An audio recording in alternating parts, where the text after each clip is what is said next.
The people who are able to cut someone off without ever looking back, they are the ones who once cared the most. They are probably the ones who were the most invested in the friendship, the relationship, and who had the stronger feelings. It sounds completely contradictory, but I have found this to be true not only based on my own experience, but on other people's tales and the things that I've heard. These people who are able to decide that I'm no longer going to talk to that person and actually stick to that decision, trust me, they have subconsciously been keeping track of all the behaviors that have somehow gone against and violated their sense of self. And I say subconsciously because it's not something that they do on purpose, but because they have such a strong sense of self, it's almost like a process happening in the background. Their brain is registering every behavior, every word said that could just potentially be a sign of disrespect or a sign of someone trying to bring them down. Why would you even stay with someone who is making you feel bad about yourself or who does not agree fundamentally with who you are, what you do, the behaviors that you display, and just generally what you represent in the world? These people, they have a very strong approach towards relationships. That's why they also come across as sometimes they come across as the one who doesn't care, when actually it's the complete opposite. But a lot of people, they don't operate like this in relationships and friendships, because for a lot of people,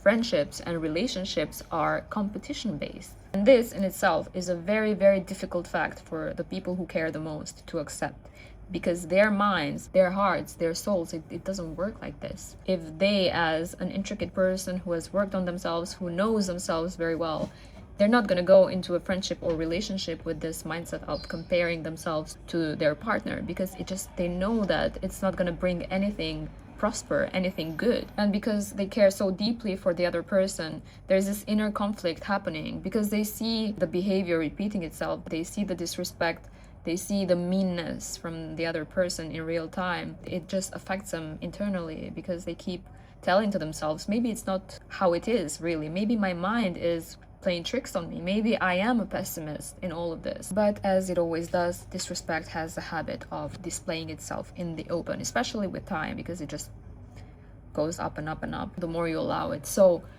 when the evidence eventually piles up to the point that they can't really ignore it, there's this moment of deep disappointment, because not only they realize that I have given this person, this friend, a chance, I've given them my time, but also I have lost a piece of myself in the process, because I have allowed this disrespect to happen. The strangest part of it all is that all of this thought process from them is quite silent. So it's not something that they do with an audience, right? Like, it's not an outburst of anger. There's no angry retorts or anything. It's just, I would compare it to a slow burn of disappointment. If you are this kind of person, I genuinely believe that you have to get in the habit of looking at people for who they are right now, and not trying to ever sugarcoat their existence, meaning that whoever they are at this moment, that should be considered the end final goal, right? That is who they will be in relationship to you, in relationship to anyone else. So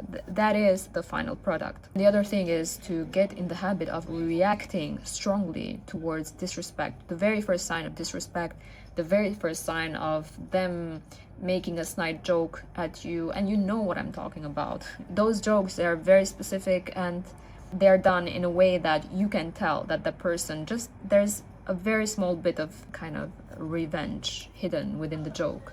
You should really try and get rid of tolerances for people, because everyone knows what they're doing.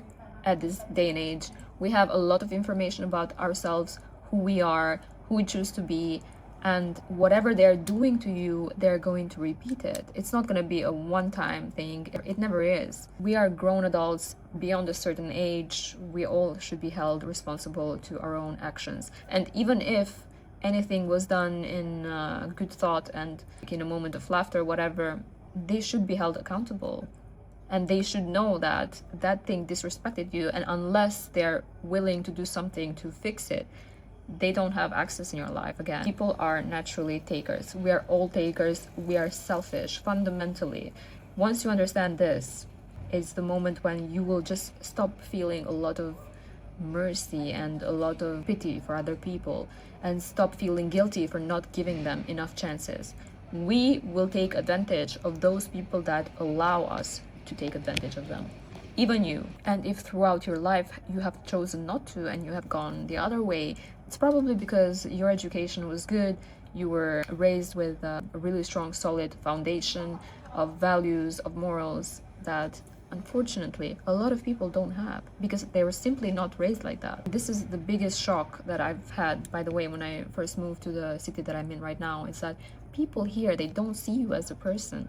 You are just there for their own taking, for them to take from you whatever they can, every opportunity, everything, like your energy, maybe your connections. There's no humanity left, and it's very evident in friendships and relationships. It's really difficult to engage with these people in the level of consciousness and in the level of depth that is required to maintain a relationship or a friendship. And I have rarely met someone who is ready to show up genuinely, kind of raise their capacity, because I really think that this is a capacity issue in these, especially in the Western world, where people just have a very low tolerance about a lot of things about life. They don't recognize that in order to experience life more fully, they need to expand their worldview and also expand the depth of relationships that they can tolerate, because they have like the emotional range of, I don't know what to compare it with, of a child. Anyway, I've gone off topic, but it was a bit necessary. So if you've had someone who has stopped talking to you out of nowhere recently, maybe try not to villainize them. Try to understand their thought process and think about your behavior, how it shaped the relationship, the friendship, and how you reacted towards them, especially if you were in each other's life for a substantial amount of time. Maybe that person has done all the mental gymnastics available to kind of try and give you one more chance to show up fully for them, and you did not take the hint, or you took the hint and you just stepped on it. So eventually you had to be cut off permanently. Or if you are the one doing the cutting off, then I salute you. Maybe try to do it earlier next time. But I think we are human and we are here to experience the world. People are our biggest lessons, both good and bad. There is nothing really that should be taken super seriously unless it is something that is life-threatening. However, you should try and learn from your mistakes and not to bring them to the next friendship, to the next relationship. And one of the biggest lessons that you can ever take from this is your boundaries should be cast in iron. They should not be up for any kind of discussion with anyone. If you see the tiniest amount of disrespect in the very beginning, that is what you will get 10x, 100x. Keep this in mind.